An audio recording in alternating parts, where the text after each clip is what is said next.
프랑스 파리 하면 떠오르는 에펠탑 모르시는 분들 없을 겁니다. 그런데 이 에펠탑을 밤에 촬영해서 SNS, 소셜 네트워크 서비스 등에 유포하면 불법이라고 하는데요. 1889년에 세워진 에펠탑은 프랑스 공학자이자 건축가인 귀스타프 에펠이 사망한 뒤 70년이 지난 1993년에 저작권은 모두 만료되었습니다.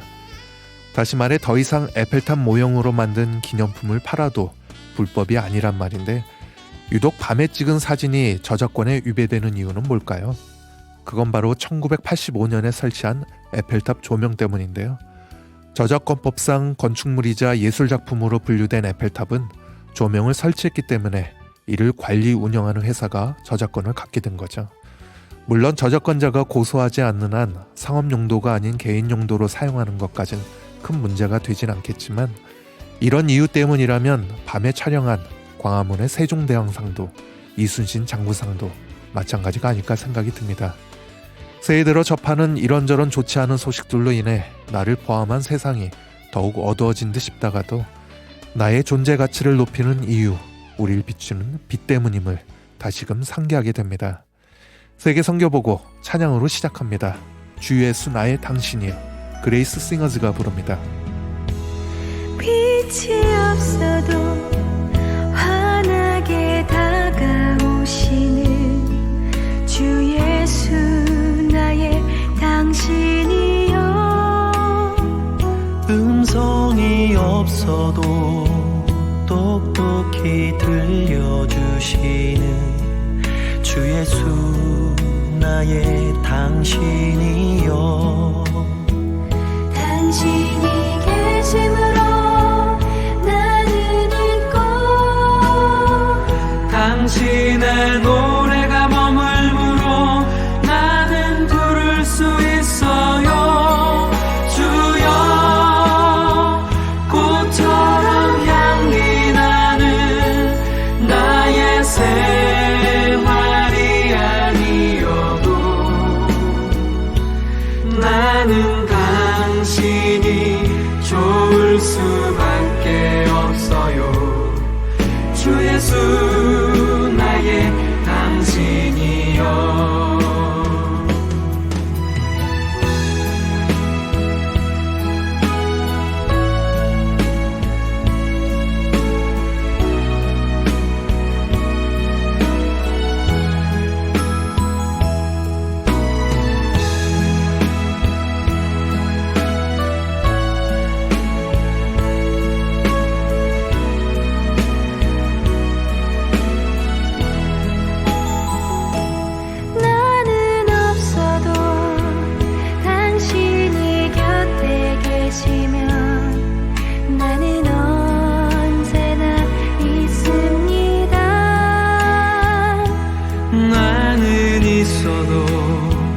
당신이 곁에 없으면 나는 언제나 없습니다.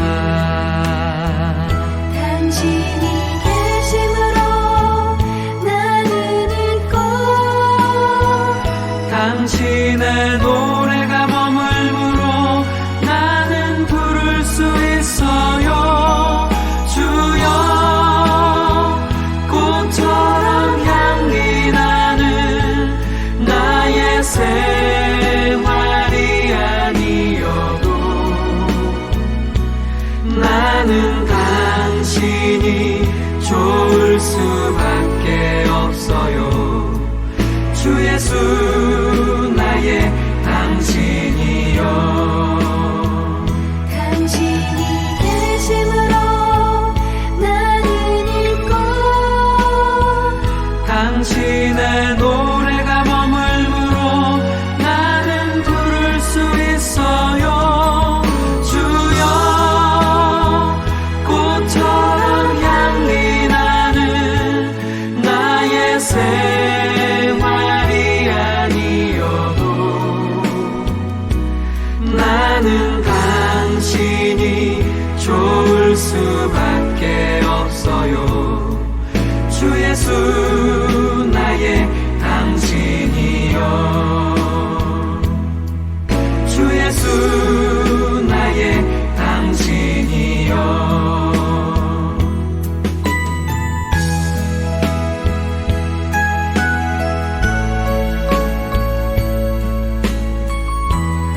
그레이스 싱어즈가 부른 주 예수 나의 당신이여 였습니다. 이 시간 세계 선교보고에선 전 세계 선교사님들께서 보내신 선교 편지와 함께하고 있는데요.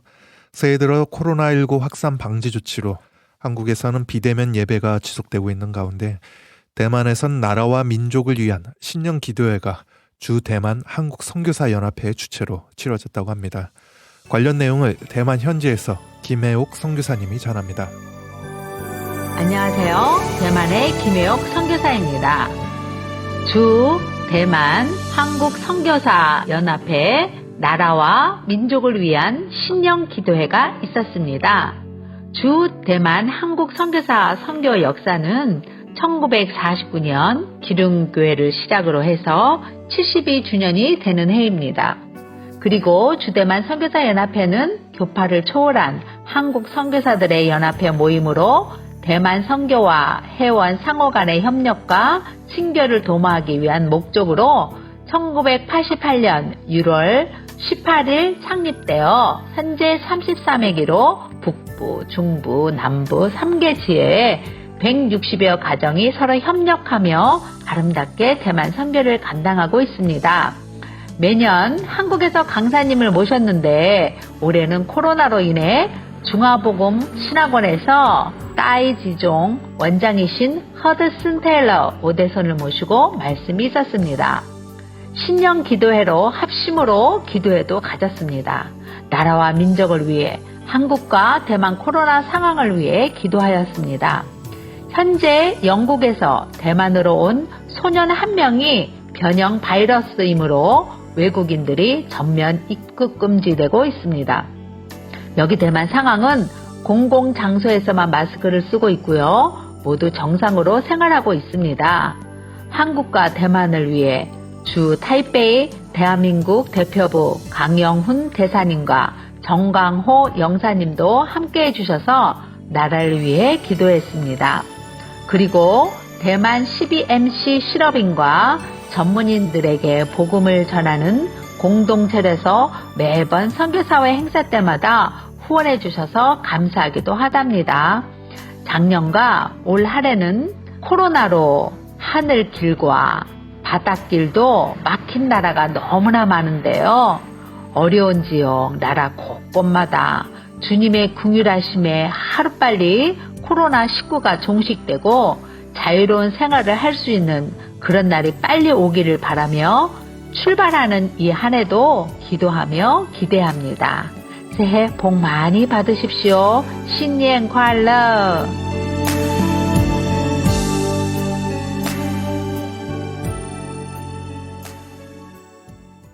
새해를 맞아 한국과 대만을 위한 기도의 소식, 대만 현지에서 김혜옥 선교사님이 전해주셨습니다.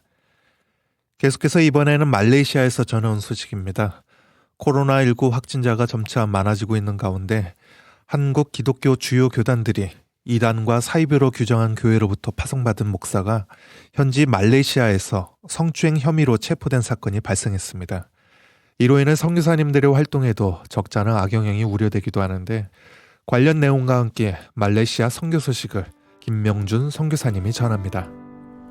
안녕하세요. 김명준 선교사입니다. 12월 한 달도 평안하셨는지요? 연말이면 늘 나오는 말이 다사다난인 것 같은데요. 진짜 올해는 다사다난한 한 해가 아니었나 싶습니다. 말레이시아도 코비드19의 확진자가 1000명 이상이 나오고 있지만 현지인들 사이에서 병 걸려 죽나 굶어 죽나 매한가지 아니냐라는 자주 섞인 말이 나오는 걸 봐서도 경제 상황이 심각해져 가고 있고 국민들의 정서도 점점 피폐해져 가는 것 같습니다. 그래서인지 정부에서도 계속 강력한 통제는 무리라고 판단했는지 완화하고 있습니다. 얼마 전 페낭에서 한인 목사가 현지인들을 성추행해서 체포되는 사건이 발생했습니다. 체포된 목사가 만민중앙교회 파송으로 현지에서 오랫동안 사역을 하고 있었다고 합니다. 여하튼 이 사건으로 국가통합부 장관이 허가되지 않은 교회에 대해 단속을 하겠다고 발표까지 했습니다.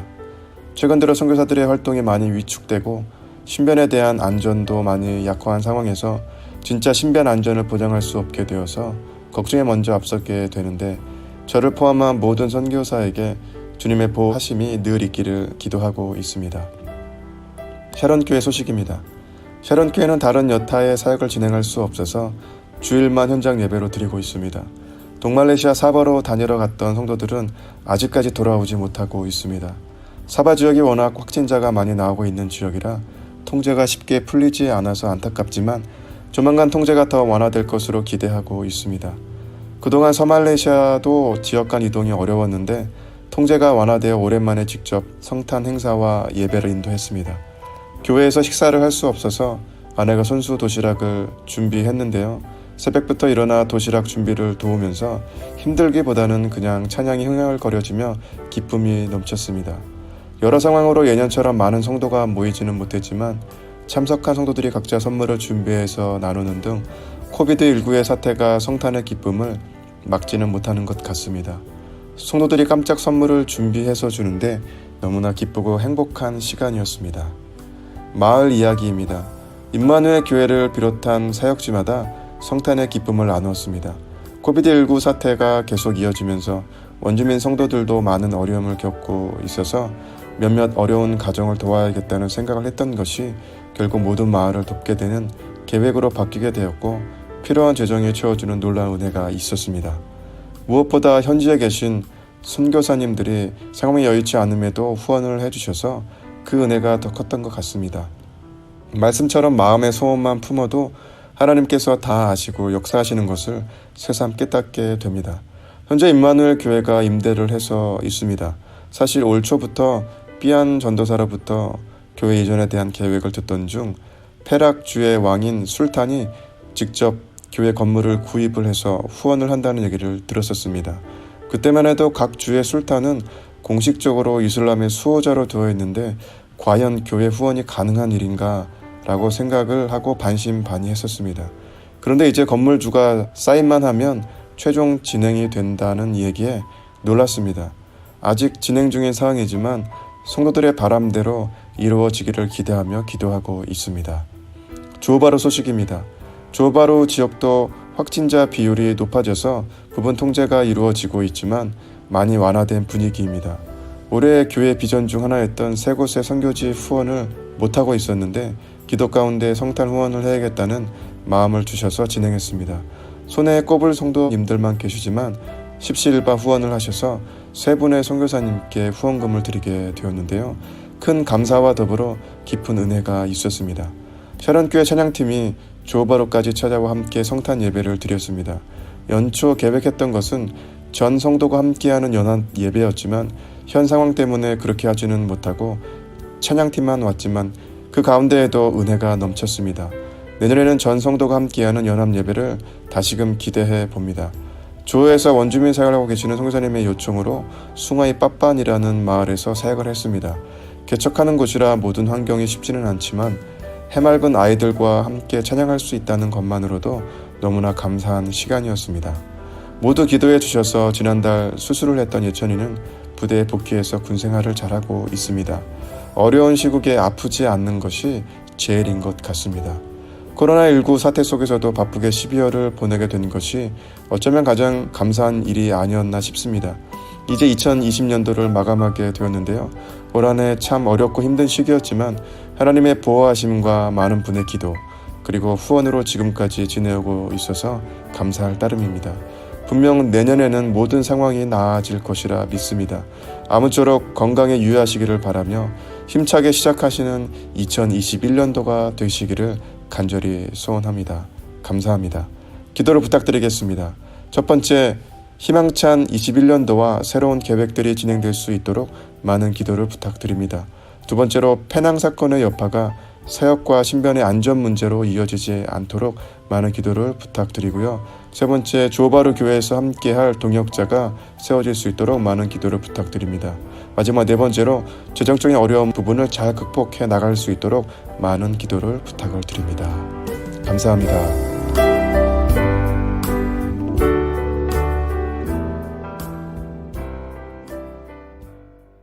말레이시아에서 여러 기도 제목들과 함께 보내온 김명준 선교사님의 선교 편지였습니다. 항해자이자 탐험가인 마젤란이 아메리카 신대륙을 발견하는 과정에서 1521년 서태평양의 작은 섬을 방문했는데요. 바로 괌입니다. 당시 스페인 사람들은 이곳 괌에 살던 원주민들을 가리켜 차모로라고 불렀는데요. 차모로, 너는 누구인가? 라는 제목으로 괌 현지에서 변성유 선교사님이 전합니다. 하파다이 안녕하십니까? 마이크로네시아의 괌에서 긍휼 사역을 감당하는 변성유 선교사입니다. 1521년에 마젤란이 괌을 방문한 이후 16세기부터 19세기까지 스페인이 괌을 통치하였습니다. 스페인 사람들은 괌에 살고 있는 원주민들을 차몰이라고 불렀습니다. 차몰이란 말은 노블 클래스, 고귀한 계급이라는 뜻입니다. 괌 원주민인 차몰이, 차모로스의 조상은 누구일까요? 그 조상들은 어디에서 왔을까요? 차모르의 조상은 인도네시아, 필리핀에서 온 말라요 폴리네시안 계통의 사람들이라는 학설이 있습니다. 말라요 폴리네시안 랭귀지란 언어학적으로 구분하는 어떤 지역을 가리키는 말입니다. 그것은 동남아시아의 말레이시아로부터 남태평양의 폴리네시아에 이르는 지역입니다. 남태평양 일대와 마이크로네시아, 말레이반도, 타이완, 남중국 일대를 포함하는 좀 더 넓은 언어학적인 지역을 어스트로네시안 랭귀지라고 부릅니다. 어스트랄리스는 라틴어로 사우스를 의미하고 네소스는 그리고로 아일랜드를 의미합니다. 어스트로네시안 랭귀지는 남태평양 일대를 중심으로 동남아시아의 한 부분을 가리키는 언어학적인 단어입니다. 그것은 전 세계 인구의 4.9%가 사용하는 언어입니다. 말라요 폴리네시안 랭귀지는 어스트로네시안 랭귀지의 하위 그룹, 서브 그룹입니다. 여기에 속한 나라는 필리핀, 인도네시아, 서쪽, 동쪽 술라베이, 오세아니아, 팔라우입니다. 괌 원주민인 차모르의 언어는 인도네시아와 필리핀의 언어와 많은 연관이 있습니다. 이런 언어학적인 연관으로 볼 때에 차모르의 조상은 인도네시아, 필리핀 사람이라고 볼 수 있습니다. 첫 번째, 차모르들은 아우트리거 카누를 타고 항해하면서 마이크로네시아의 섬들을 방문했을 것입니다. 어떤 차모르들은 필리핀에서 직접 괌으로 오기도 하고, 어떤 차모르들은 해상사고로 인하여 바람에 밀려서 괌에 오기도 했을 것입니다. 그들은 지금부터 4,500년 전에 괌에 정착하기 시작했습니다. 차모르들은 필리핀에서 발견되는 도자기를 괌에서도 만들었습니다. 그들은 쌀을 재배하기도 했습니다. 괌에 거주하던 차모르들은 날렵한 배를 타고 주변 섬들뿐만 아니라 폴리네시아의 섬들까지도 이동하며 자기들의 영역을 넓혔습니다. 어떤 과학자들은 마이크로네시안들은 아시아에서 온 것이 아니라 중남미에서 왔다고 주장하기도 합니다. 그 이유는 마이크로네시안들이 고구마를 재배하였다는 것입니다. 그 당시에 고구마는 중남미에서만 재배되고 있었습니다. 또 한 가지 이유는 태평양에서 발생하는 바람과 조류가 배들을 서쪽으로 나가도록 이끈다는 것입니다. 중남미 사람들이 배를 타고 마이크로네시아와 폴리네시아로 항해하기가 쉬웠다는 것입니다. 지난 12월 28일자 데일리 포스트에 재미있는 기사가 실렸습니다. 차모로 ancestry linked to the Philippine, 타이완. 괌 원주민인 차모르의 유전학적인 계통은 필리핀과 타이완에 연결되어 있다. 괌 북쪽에 리디티안 해변가를 개발하는 과정에서 고대인의 해골 2개를 발견했습니다. 이 해골들은 초창기 괌에 정착했던 사람들과 마이크로네시아 제도의 섬들에 정착했던 사람들이 유전학적으로 타이완 계통의 필리핀 사람들일 수가 있다는 것입니다. 이런 사실은 국제적인 인류학자들이 최근 연구에서 발표한 것입니다. 리디티안에서 발견된 해골은 라디오 카본 시간 측정에 의하면 지금부터 2180년 전에 괌에 살았던 것으로 추정되고 있습니다. 이 2개의 고대 괌의 유물들은 DNA 검사를 통한 유전학적인 관점에서 타이완과 필리핀 계통의 사람들과 겹쳐지고 있습니다. 4,000년 전에 오스트레네시안 계통의 언어를 말하는 타이완 사람들이 필리핀과 인도네시아로 이동하기 시작했습니다.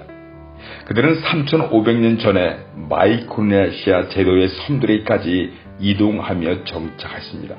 괌에서는 북쪽 지역인 리디티안에 이주민들이 정착했습니다. 그 후에 그들 중 일부가 남태평양의 폴리네시아 제도 섬들로 이동하게 됐습니다. 최근에 폴리네시아에 정착한 최초의 이주민들이 타이완 계통의 사람들이라는 학설이 발표되었습니다.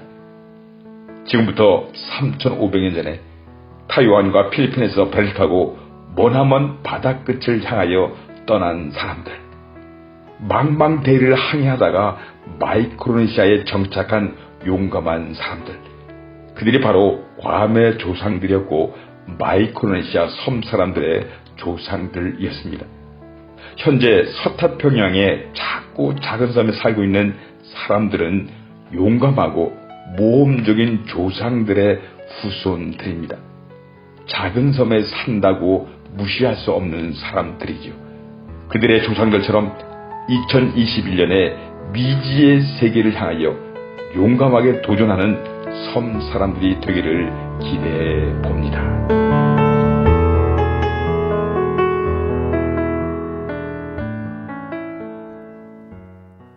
서태평양의 작은 섬 괌에서 보내온 변성유 선교사님의 선교편지였습니다. 전 세계가 언 1년이 지나도록 눈에 보이지 않는 세균 때문에 어려움을 겪고 있는데요. 특히 선교지는 더욱 힘든 시기를 보내고 있습니다. 그렇기 때문에 더욱 주만 바라볼 수밖에 없다시며 캄보디아에서 선교편지를 보내주셨는데요. 1kg의 침공이라는 제목으로 이소망 선교사님이 전합니다. 어느 날 갑자기 상상하지도 못한 무차별한 세균의 침공이 시작되었습니다.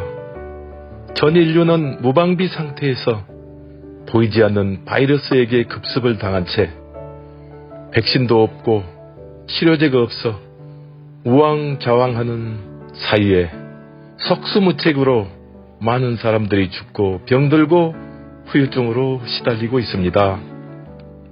갑자기 선교사들이 선교지를 떠나야 했고 남아있는 선교사들도 애절하고 애타게 간절하게 기도하며 허물어지고 쓰러져가는 하나님 나라의 기둥을 껴안고 버티고 있는 실정입니다. 급박하게 돌아가는 코식구 상황을 날카롭게 주시하며 하루하루 애태우며 밤에는 두 발을 쭉 뻗고 편히 자지 못했으며 심장이 두근거려 밥이 제대로 넘어가지 않았고 소화도 잘 되지 않았습니다. 아무도 오고 가지 못하기에 무인도에 갇혀있는 것 같이 초조 긴장 우울이 찾아왔습니다. 초창기 치안이 안 좋아 총소리를 들을 때에도 심장이 오그라드는 것 같았지만 지금 생각해보면은 차라리 총소리 들을 때가 더 안전했던 것 같기도 합니다. 아무나 무단으로 들어오고 나갈 수 없게 교회 문을 잠가놓고 출입을 통제해야 하고 재정이 부족하여 먹는 것을 줄이면서 어떠한 교제도 나누지 않는 것이 예의이고 서로 안전을 보장하는 것이기에 조그마한 왕래마저 차단된 상태입니다. 쥐구멍에도 볕들 날이 있고 호랑이에게 물려가도 살아날 방법이 있고 하늘이 무너져도 솟아날 방법이 있다고 했듯이 이렇게 어렵고 힘들고 고통스러울 때도 한 가지 방법이 있었습니다. 바로 그것은 주님만 바라볼지라였습니다. 그렇습니다. 세상의 그 어떤 것보다 주만 바라볼 때 힘이 생겨서 아무리 어려워도 참고 견디면서 버틸 수 있었습니다. 전 세계에 있는 코식구 바이러스균을 다 합하여도 1kg도 안 된다고 하는데 벌써 이렇게 힘들게 갇혀 사는 것이 1년이 거의 다 되어 갑니다. 앞으로도 얼마나 더 참고 견디고 인내하며 이겨내야 할지 모르지만은 교회를 사수하고 양떼들을 보호하면서 오직 주님만 바라보며 살겠습니다. 작년에도 기도해 주셔서 버틸 수 있었기에 금년에도 더 많은 기도를 부탁드리는 것은 주님 없이 살 수 없듯이 기도 없이도 살 수가 없으며 견딜 수 없기 때문입니다. 가슴이 답답하고 우울스럽고 가만히 있어도 눈물이 흐르지만 오직 주님만 바라보며 좋은 날이 올 때까지 참고 견디며 버텨내겠습니다. 내 구주 예수를 더욱 사랑하며 새 인사를 드리며 간구하면서 올립니다.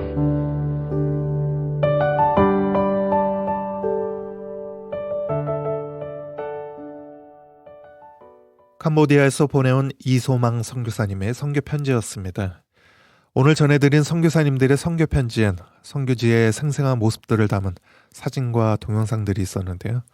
세계 선교보고 홈페이지인 mission.cts.tv에서 이를 보실 수 있습니다. 인터넷에서 세계 선교보고라고 검색하셔서 다양한 선교지 소식들을 접하실 수 있고 성도님들의 많은 관심과 기도 부탁드립니다. 오늘 순서 끝으로 제이어스가 부른 하늘 위에 주님 밖에 라는 찬양으로 인사드리고 세계 선교보고는 다음 시간에 다시 찾아뵙겠습니다. 지금까지 김재환 진행이었습니다. 감사합니다. 하늘 위에 주님 밖에 내가 사모할 자 이 세상에 없네. 내 맘과 힘을 믿을 수 없네. 오직 한 가지 그 진리를 믿네. 주는 나의 힘이요 주는 나의 힘이요 주는 나의 힘이요 영원히 주를 의지하리. 주는 나의 힘이요 주는 나의 힘이요 주는 나의 힘이요 영원히 주를 의지하리. 영원히